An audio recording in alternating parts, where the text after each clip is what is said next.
Buenos días, soy Dr. John Bennett, televisando de Miami Beach en NetoCenter TV. Tenemos el placer de tener Felipe Padilla Vázquez. Acabo de llegar de París para este congreso solamente en Ciudad de México. Y Felipe va a presentar estrategias actuales de manejo de EVC isquémico. Y ok, Felipe, bienvenidos. Muchas gracias, John. Gracias a todos por esta oportunidad. Y bueno, el tema que les voy a presentar es el tratamiento actual del EVC isquémico. Estos tratamientos son algo que ha cambiado últimamente y está cambiando muy rápido, todo el manejo, los criterios, etcétera, que es un poquito de lo que les voy a hablar. Bueno, esta es una imagen, lo que les pongo ahorita aquí en la pantalla, de la World Stroke Organization, en donde dice cuáles son de las razones para prevenir el stroke. Esta imagen se las pongo porque me gusta, ustedes como ven, un individuo que está ahí con un perro, disfrutando la vista del mar, un atardecer. Y realmente eso es la prevención del stroke. Y eso es a lo que vamos, el tener una vida tranquila y poder seguir así. Un poquito, la actualidad hoy en día en nuestro país, hay algunos artículos. Ahorita este artículo del 2011 de México, hecho por el grupo del doctor Barinaga Rementería, en donde empiezan a ver un poquito de la mortalidad y de todas las enfermedades vasculares. Y aquí se observa una gráfica que es muy parecida a las gráficas internacionales en cómo la enfermedad vascular cerebral desde el 2000 al 2008 y actualmente hoy en día ha aumentado su incidencia. ¿Y esto por qué? Porque ha aumentado la población de la tercera edad, la población que está expuesta a vasculares cerebrales. La cuestión de la epidemiología en las enfermedades vasculares, este es otro artículo realizado aquí en México en el 2016, en donde se empezó a estudiar toda la epidemiología del país, de nuestro país, y aquí empezamos a ver, se describen en el Centro Médico Nacional 20 de noviembre, al igual que en el Instituto Nacional de Neurología, Neurocirugía, la incidencia del EVC isquémico y el EVC hemorrágico, en donde se le da mayor incidencia al EVC isquémico. Nuevamente aquí las defunciones que se ven, empieza ya en el año de 2007 el EVC a ser la segunda causa de muerte a nivel nacional en este país. Y bueno, hoy en día la tenemos como la tercera causa de muerte, seguida de la diabetes y del infarto del miocardio, y la primer causa de discapacidad. Tenemos a nivel internacional algunos artículos. Empezaron a salir estos artículos en donde empezaron primero a apoyar que el manejo intravenoso con una trombólisis es un manejo que estaba por encima del manejo endovascular, en donde al inicio decían, bueno, ¿por qué no funcionó esto? ¿Por qué la terapia endovascular, que en este caso la trombectomía, tenía cierta falla? Y bueno, al hacer estos estudios vieron que el material que estaban usando para hacer la trombectomía, en este caso, era con tecnología obsoleta en muchos de los casos, eran con Mercy, solo un 1.5% usaron Solitaire, que es lo que hoy en día se usa, y esto es lo que empezó a fallar. Aquí les pongo una gráfica de varios estudios en donde podemos nosotros observar que cuando la tasa de repercusión, el estado clínico al egreso del paciente es malo. O sea, que cuando nosotros destapamos, ya sea por trombólisis o por trombectomía, una gran cantidad de flujo sanguíneo, el tejido cerebral que se rescata es mayor y viceversa. Aquí tenemos lo mismo. Cuando la tasa de repercusión es baja, el estado clínico al egreso del paciente es malo. Y todo esto se confirma en todos los estudios que se han puesto hoy en día, que es el Mr. Clean, el Escape, etc. Bueno, aquí es lo mismo, nuevamente. Entre más pronto actuamos nosotros, el paciente va a tener una mejoría clínica y nosotros podemos hacer que ese paciente egrese con una mejor escala de ranking, etcétera, y un mejor pronóstico a largo plazo.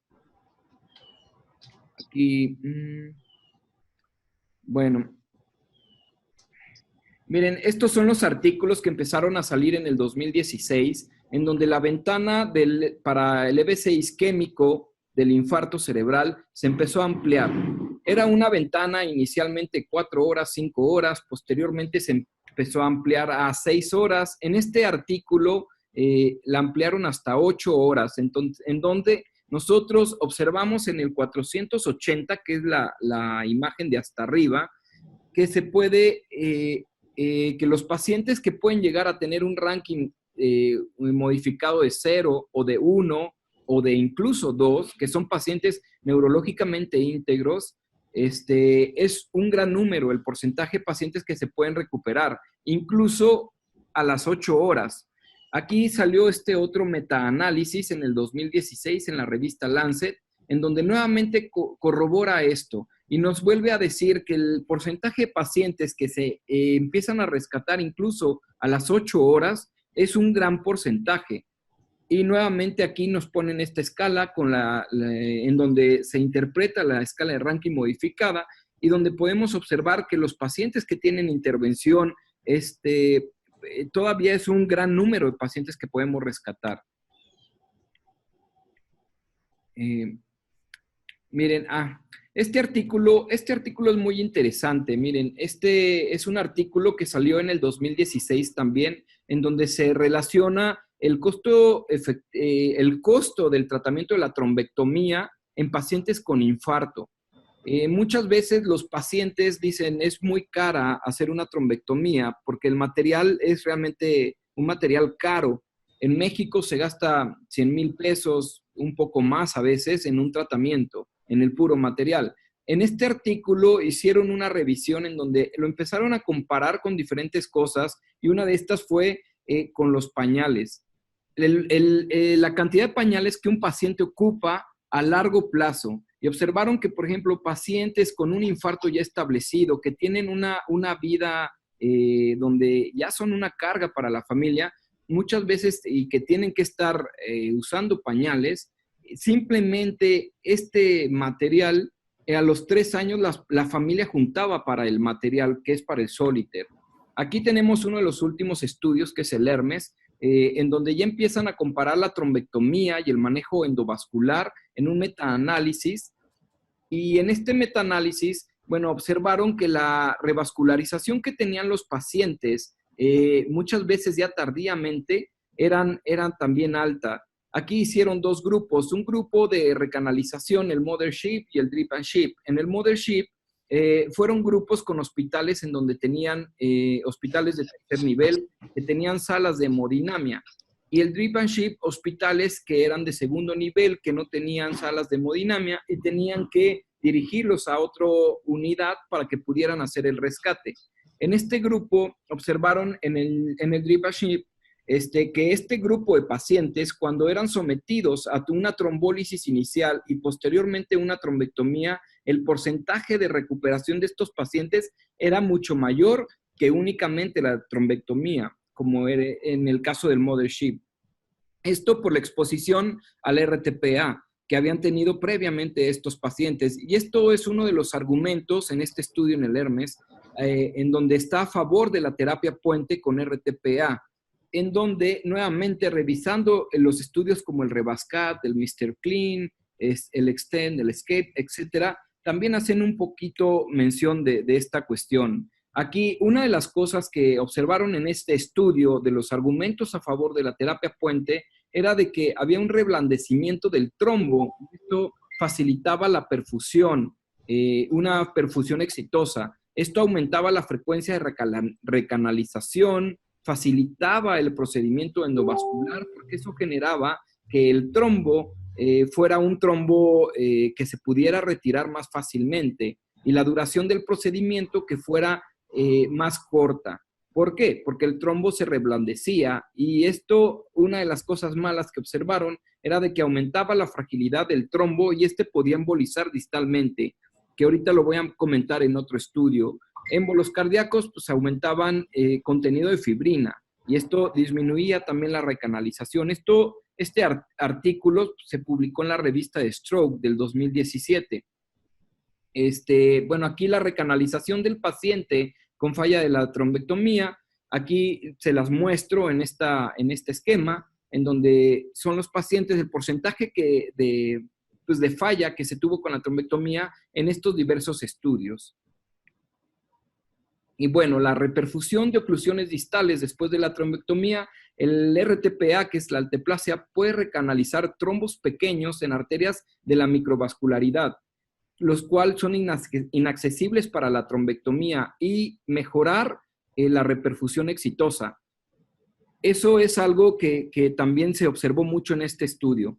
La trombectomía también, bueno, cuando se realiza la trombectomía, que ahorita lo voy a mencionar, nosotros podemos también generar que ese trombo que estamos queriendo retirar se pueda fragmentar y al fragmentarse ese trombo que vaya a ocluir ramas distales.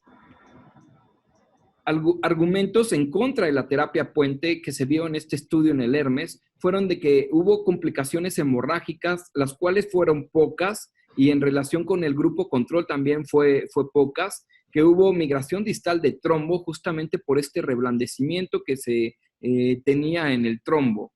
Ajá.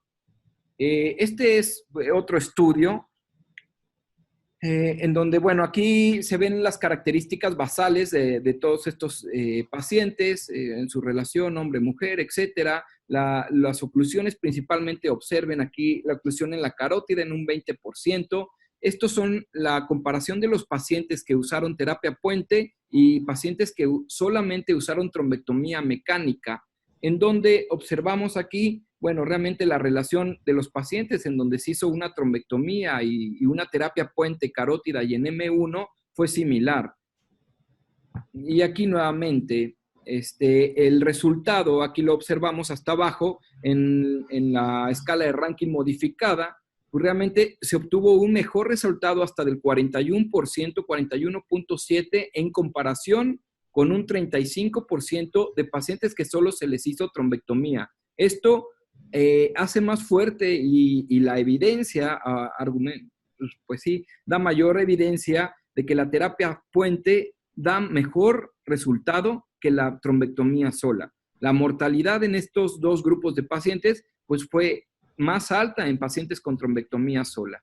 ¿Y por qué? Muchos de estos pacientes observaron que cuando realizaban la trombectomía, la misma trombectomía fragmentaba el coágulo y generaba trombos distales.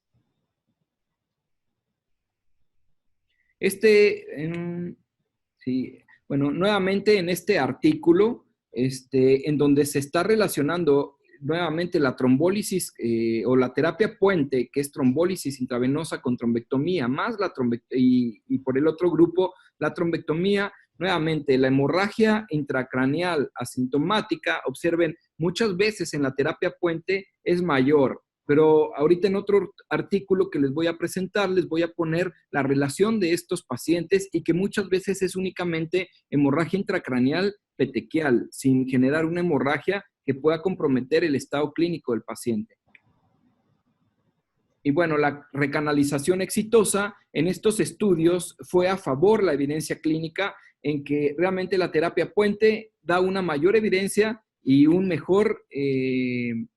mejor evolución en los pacientes, en el grupo de los pacientes. Finalmente sale este estudio a finales del 2017, que es el estudio Down, en donde el estudio Down nuevamente apoya esto, empezar a estudiar pacientes con mayor tiempo de evolución, pacientes que habían estado muchos de ellos dormidos, los detectan posteriormente y son pacientes que ya tienen más de 8 horas, incluso llegan hasta 24 horas. Sin embargo, en estos estudios, en el Down, se apoyan mucho de la imagenología, en donde se apoyan mucho de la resonancia magnética, la difusión, perfusión, el mismatch, etcétera, para poder tomar una decisión, porque también no toman a todos los pacientes.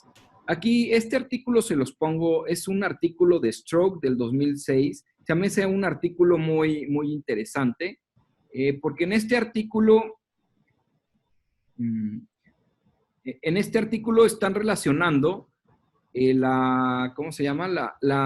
Bueno, por segundo, cuántas neuronas se están perdiendo y cuánto tiempo se está perdiendo. Entonces, aquí estamos observando que por un segundo se pierden aproximadamente 8.7 segundos y por un infarto establecido pues, serán hasta 8 años, ajá, en su pérdida. Y aquí empieza este concepto del time is brain, el tiempo es cerebro, y posteriormente de colateralidad, en donde empiezan a ver que justamente estos estudios como el Hermes y el Down se basan mucho en esta cuestión de colateralidad. ¿Por qué?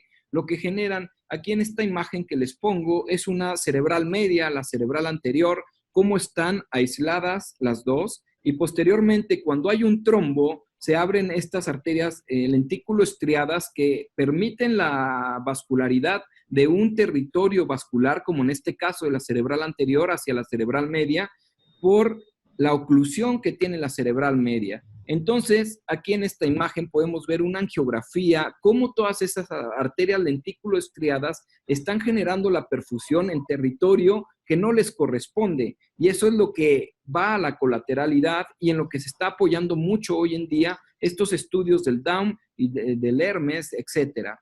Y con esto, pues finalmente se da el tiempo, ¿no? En donde al pasar el tiempo, los segundos, los minutos, las horas, nosotros lo que estamos perdiendo es el core, el tejido cerebral que podemos rescatar. Y esto lo que genera es de que la colateralidad se vaya venciendo cada vez más y no pueda, y finalmente la perdamos. Este es el artículo de esta revista Stroke del Time is Brain, en donde también en este artículo otra cosa muy importante que nos manejan, bueno, de que 1.9 millones de neuronas se pierden por minuto, pero aquí nos dividen a estos pacientes en dos grupos, pacientes fast progressor, pacientes que progresan muy rápido, en donde tienen un infarto mayor de 70 cc de 0 a 6 horas, y los pacientes, el slow progressor, que son pacientes que tienen pérdida de menos de 30 cc de cobre isquémico de 6 hasta 24 horas. Y en esto es en donde se basan todos estos estudios como el Down, en cómo un paciente puede llegar hasta 24 horas para hacerle una reperfusión, y hay pacientes que a las 6 horas pues realmente ya no lo podemos realizar. Justamente en pacientes que son progresores rápidos o lentos en cuanto a la isquemia que puede presentar del cerebro, del encéfalo.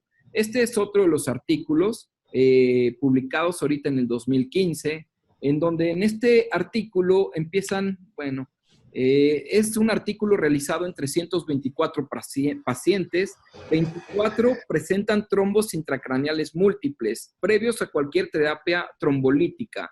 El 95.8 de esos pacientes llegan a presentar trombos distales que observaron en este estudio que afectaron un territorio vascular distal similar a lo que había sido por la oclusión del tronco primario y siendo invisibles por técnicas de angiografía. Aquí se empezó a valorar con la resonancia magnética, el 3 de TOF y el Schwann con ecogradiente, y a través de eso empezaron a detectar estos trombos distales. Y eran esos pacientes que muchas veces hacían la trombectomía y se fragmentaba el trombo y hacía infartos distales. Y el paciente clínicamente evolucionaba mal también.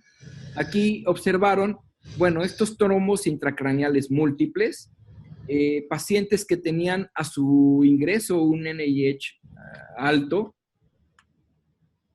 y que tenían áreas isquémicas mayores. Entonces, ¿por qué? Justamente por esto, por los trombos fragmentados. Y aquí se observó que a los 3 meses estos pacientes tenían un peor pronóstico. En un estudio previo también se analizó los coágulos que se extraían por Mercy y Retriever, en donde se observaron que 64% de estos trombos se habían fragmentado. Esto nuevamente, el estudio Hermes que le presenté previamente, en donde les decía que mucha de la tecnología que se usaba cuando se decía que la endovascular no servía era porque usaban este tipo de retriever, como el Mercy, en donde fragmentaban los trombos, y esto era lo que pasaba. En estudios in vitro demostraron nuevamente esto, que la fragmentación del trombo y la embolización distal normalmente pasaba cuando uno no tenía una buena técnica. Y esta fragmentación tiene finalmente un impacto negativo en los estudios en donde solo usan una técnica como el penumbra o la recuperación mecánica con un stent retriever. Aquí nuevamente regresamos a la colateralidad. Al tener una buena colateralidad, leptomeningia disminuye el riesgo de infarto y la pérdida de tejido penumbral, y esto aumenta el estado clínico a la mejoría de estos pacientes. En este otro artículo, bueno, aquí es un artículo interesante es un artículo de Fiorelli, en donde usan el ultrasonido transcraneal para hacer el seguimiento de los pacientes. Y aquí observan que los pacientes hacen la relación del ultrasonido Doppler transcraneal en correlación con la angiografía diagnóstica, en donde observan que la oclusión de la cerebral media hay una ausencia de señal en el ultrasonido Doppler, y cuando hay oclusión distal hay flujos asimétricos en la cerebral media, todo basándose en la velocidad media. Observan también en este estudio que cuando la cerebral media está ausente previamente o es asimétrica, en las primeras 24 horas el flujo se restablece en 41% de los pacientes. En el 47% de los pacientes reaparece a las 48 horas y en un 12% hasta los siguientes 7 días. Mientras más distal sea la oclusión, mayor es la reperfusión y mayor el beneficio de la trombólisis. Y es esto lo que todavía hace más fuerte el que la terapia puente pueda generar un beneficio. ¿Por qué? Porque al hacer nosotros una trombectomía con un penumbra, etcétera, si se fragmenta ese trombo, la trombólisis es a donde va a actuar justamente, en estos trombos que van distalmente.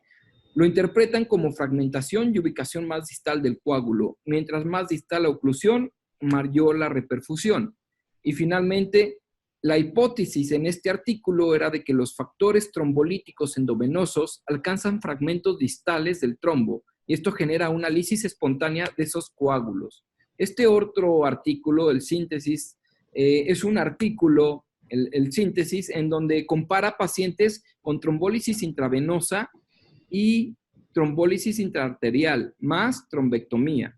Nuevamente, volvemos a lo mismo de el Hermes, etcétera. Son 350 pacientes en donde las 5 primeras horas del evento, en donde se usó la alteplasa y posteriormente la trombectomía, a más tardar a las 6 horas. Aquí se usó, bueno, son estos dos grupos. Se observó que la fragmentación del trombo con una microguía se observaba en las 2/3 partes de los pacientes. O sea, muchos de los pacientes en los que se hace trombectomía se llega a esta fragmentación de los trombos. Y la trombólisis con alteplasa disminuyó el riesgo justamente de estos trombos distales. Este otro estudio, el ESCAPE, es un estudio que salió ahorita en enero del 2018.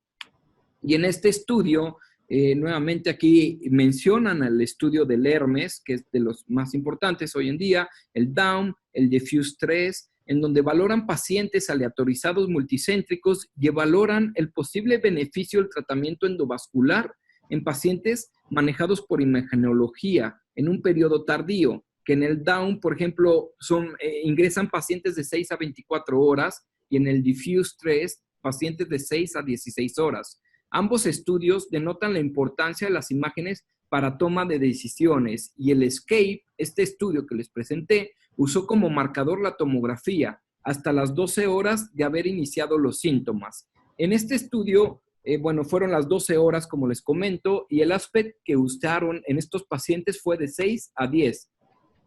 Vean, aquí es una de las tablas en donde podemos observar, el que tuvieron intervención y los pacientes de control. Y aquí observamos, por ejemplo, fueron 33 pacientes para intervención, 26 de control. Y aquí en los resultados, de 59 pacientes, quienes tuvieron deterioro mayores a 5.5 horas después de la última vez que los vieron bien, 33 pacientes para intervención, 26 control. La intervención fue superior al manejo médico con un NIH de 0 a 2 a los 90 días. La diferencia en un riesgo absoluto que favoreció a la intervención en el 19%, con un ranking modificado del 0 al 2 a los 90 días. Esto es de que en este grupo se observa también que la intervención es mejor en los pacientes. Al poderles ofrecer esta terapia como de trombectomía, nosotros podemos mejorar la calidad de vida y mejorar la evolución clínica de estos pacientes. Se observó también que la tasa de hemorragia en estos pacientes con intervención se presentaba, sin embargo, muchas veces no era sintomática. Aquí les pongo yo las tasas, por ejemplo, vean, el paciente con intervención y el paciente grupo control, en donde el ranking modificado de 0 a 2 a los 90 días es de 48% en pacientes a quienes se les hizo trombectomía más la trombólisis, y el grupo control solo con trombólisis 29%. Pacientes con hemorragia, si ustedes lo ven hasta abajo, bueno, aquí no se presentan. Y aquí es la evolución clínica de este estudio, que es el ESCAPE, en donde observamos nuevamente por colores, en los colores más claros, que los pacientes que llegan a un ranking modificado de 0, 1, 2, es mucho mayor, llega casi al 45-48% comparado con el grupo control. Y bueno, aquí estamos viendo, aquí les pongo los pacientes que tuvieron hemorragia, en donde en la parte superior derecha les pongo una tabla de este artículo del ESCAPE, en donde reportan los pacientes que realmente tuvieron esta hemorragia, y observamos que la mayoría de las hemorragias pues fueron hemorragias petequiales, hemorragias que no contribuyeron a un déficit clínico en estos pacientes. Y aquí les pongo la tabla que se usó para valorar las hemorragias. Los pacientes que tuvieron una hemorragia que los llevó incluso a la muerte, pues realmente fueron mínimos. Entonces, como discusión de este artículo, que es el ESCAPE, en la población que tiene una ventana tardía, se observó que la tendencia favorecía la intervención y que, bueno, hay que continuar con estos metaanálisis. Los estudios epidemiológicos demuestran que 1 de cada 3 pacientes, se me hizo interesante, despiertan siempre con síntomas de EBC isquémico, y esta proporción aumenta conforme aumenta la población en cuanto a la edad. En este grupo también se identifican dos tipos de pacientes que son candidatos para el tratamiento endovascular, que son los pacientes que aparentemente tienen un inicio reciente y pacientes con buena colateralidad y con una progresión lenta del infarto. Entonces, con esto se hace hincapié de que no todos los pacientes son candidatos, sino que tenemos que ver y apoyarnos mucho de la cuestión de la imagenología. Y los pacientes con una rápida evolución son propensos a infartos más grandes, a mayor daño parenquimatoso y endotelial severo. Y estos pacientes tienen también mayor riesgo de hemorragia. En el análisis de ESCAPE observan que el mayor riesgo de hemorragia en este tipo de pacientes es al tener una intervención. Bueno, aquí en cuanto a las técnicas para trombectomía, principalmente son estas dos técnicas, que es la de Stent Retriever y el ADAPT Technique. El ADAPT Technique, en donde es principalmente con la aspiración. Aquí les pongo algunos artículos ya descritos desde el 2014 o previamente, en donde en estos artículos, aquí es otro del 2014, entonces aquí en el artículo les pongo una imagen y aquí les pongo un video, más o menos, de lo que es la técnica, en donde ahí tenemos una oclusión de la cerebral media. Posteriormente vamos a tener la navegación de todo nuestro sistema con un catéter guía, navegando y ascendiendo por toda la carótida, y con un catéter intermedio, posteriormente hacia la aorta, luego la carótida común, carótida interna. Finalmente tenemos que llevar todo lo que es el sistema hasta atravesar con la microguía el trombo, ¿no?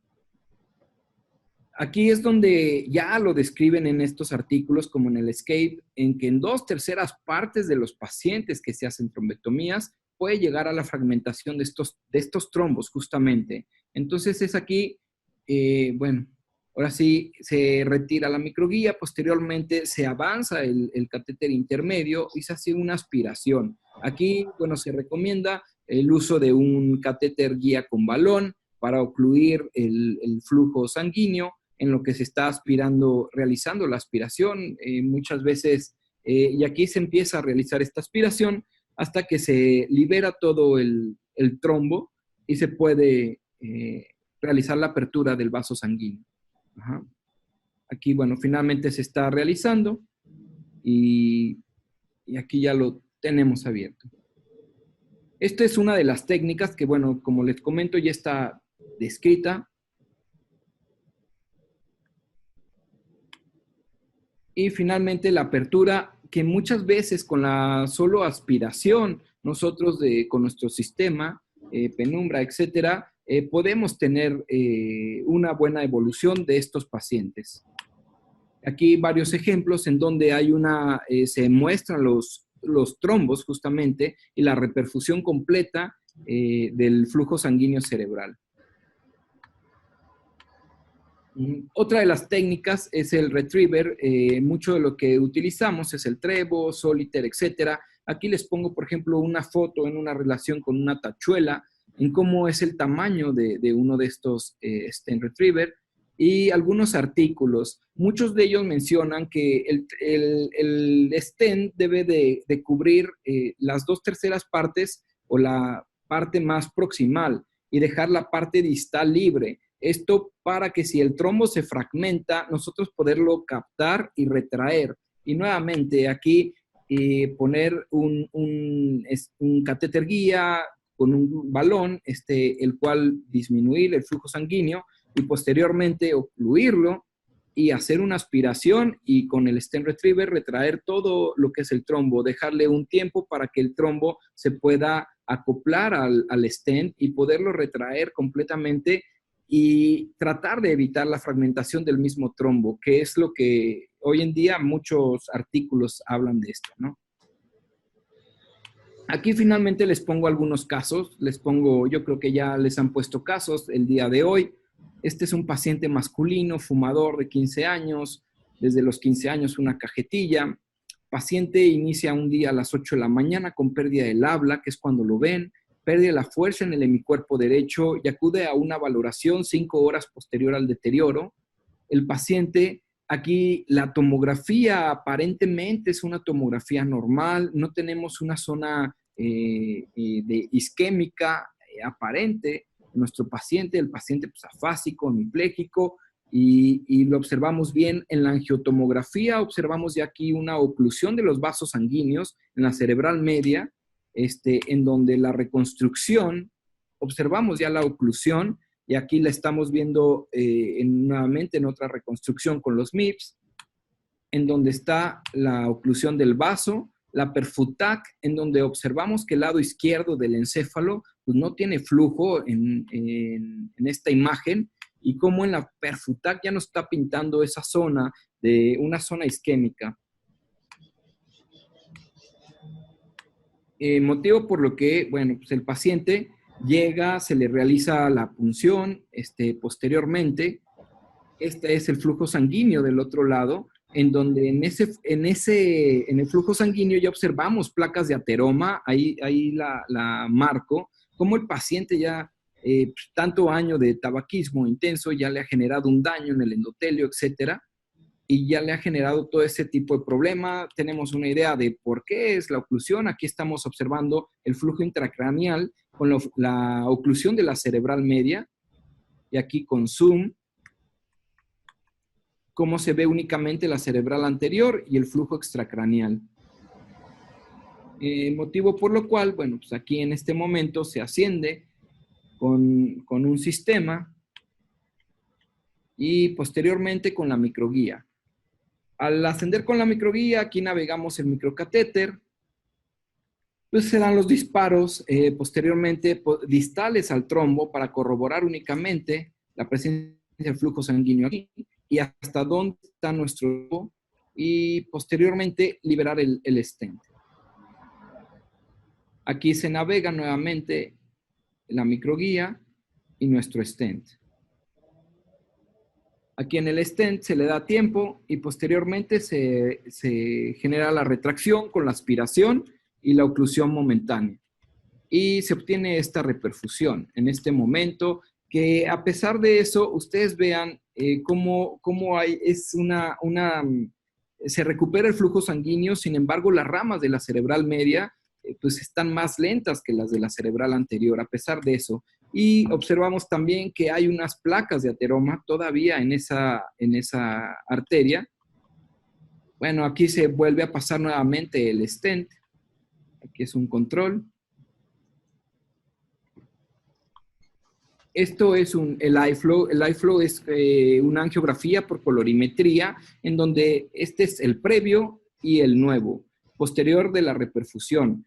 Esto es únicamente, nos da unos milésimas de segundos para nosotros poder detectar exactamente cuánto tiempo tenemos de recuperación del flujo sanguíneo y marcarlo con un tiempo exacto.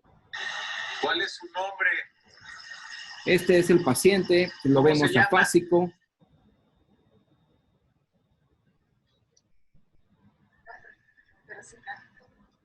Sin embargo, recupera, ¿no? Finalmente, la hemiplegia con la que llegó el paciente la recupera, tanto en la mano como en la pierna.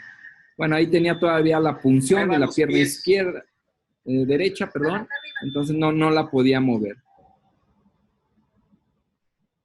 Y la resonancia magnética, en este caso, un paciente que había llegado tarde, etcétera, bueno, sin embargo, evolucionó con un infarto pequeño, que ahí se puede observar. Cuando aún... Aquí les muestro otro caso clínico. Esta es una femenina de 85 años. La paciente tenía un aneurisma en la aorta. Le estaban haciendo una angiografía. Los cardiólogos, realizándole una angiografía diagnóstica, observan a la paciente, la enfermera, fue quien observó que empieza con una hemiplegia izquierda y con disartria. Posterior a esto, 30 minutos después del deterioro, se nos avisa la paciente con un NIH 14 a su ingreso. 60 minutos después del deterioro, se inicia la angiografía diagnóstica. 1 hora 20 minutos después, se corrobora la oclusión carotidia. 1 hora y media después, se inicia manejo con RTPA. Y 2 horas 20 minutos después, se recupera el flujo sanguíneo cerebral. Aquí tenemos la oclusión completa de la carótida, donde solo se observa la cerebral posterior, y observamos la colateralidad de la cerebral posterior, cómo está llenando parte del territorio de la cerebral anterior. Aquí observamos nuevamente una vista anteroposterior, y vean ustedes la colateralidad de esa arteria, cómo trata de suplir territorios anexos. Aquí es el stent, en este caso se utilizó un Solitaire, es el stent, su flexibilidad que tiene. Y posteriormente, nuevamente, pongo la relación con la tachuela, el stent cerrado y el stent abierto, para tener la idea más o menos de qué es lo que estamos utilizando. Aquí se coloca el road mapping y a través de ese navegamos, tenemos los 3 puntos ahí hasta en la parte de arriba, que es el stent. Cuando está abierto, este es el primer disparo al abrir el stent únicamente, en donde tenemos todavía la presencia del trombo, y posteriormente aquí le damos tiempo a que se adhiera ese trombo al stent y posteriormente hacer la retracción con la aspiración, en donde se recupera el territorio de la cerebral anterior. Y finalmente se dan los disparos de control, en donde, bueno, es un caso en donde el primer intento que se hizo de trombectomía fue exitoso. La paciente tuvo una buena evolución, finalmente, y la recuperación sanguínea fue también buena. Y finalmente aquí tenemos el trombo, que se recuperó al hacer esta trombectomía.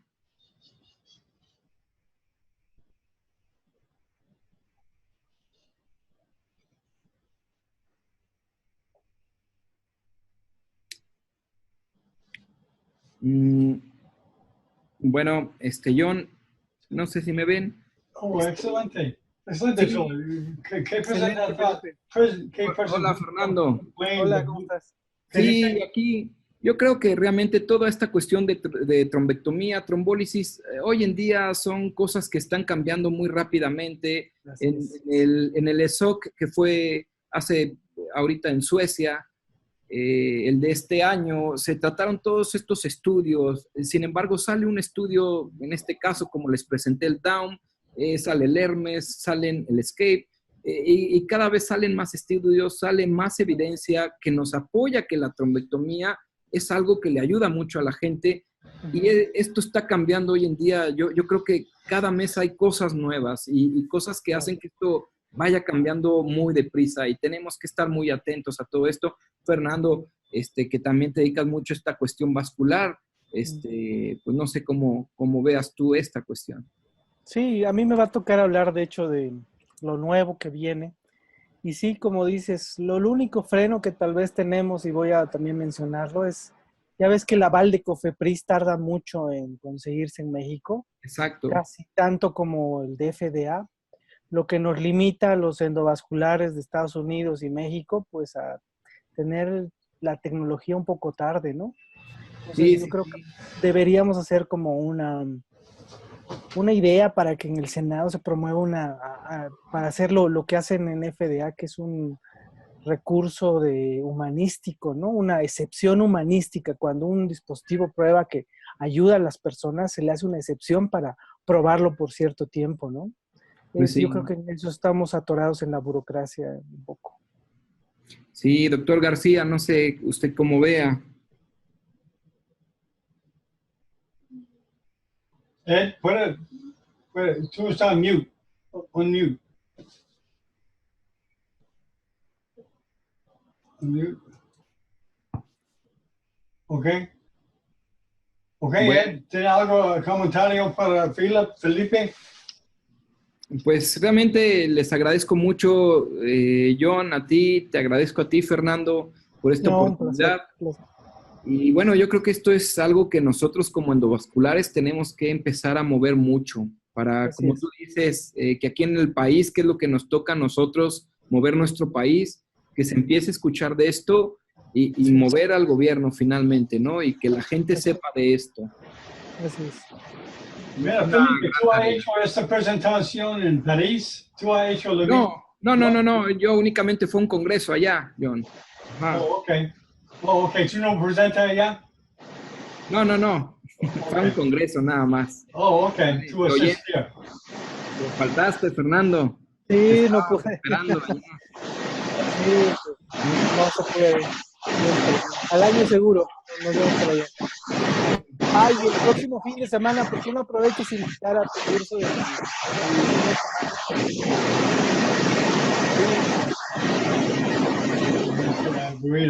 Ok, Fernando, cualquier tiempo que quiera presentar algo, dígame.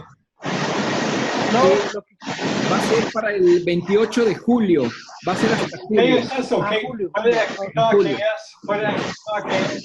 Va a ser un congreso que estoy organizando, John. A rescate vascular.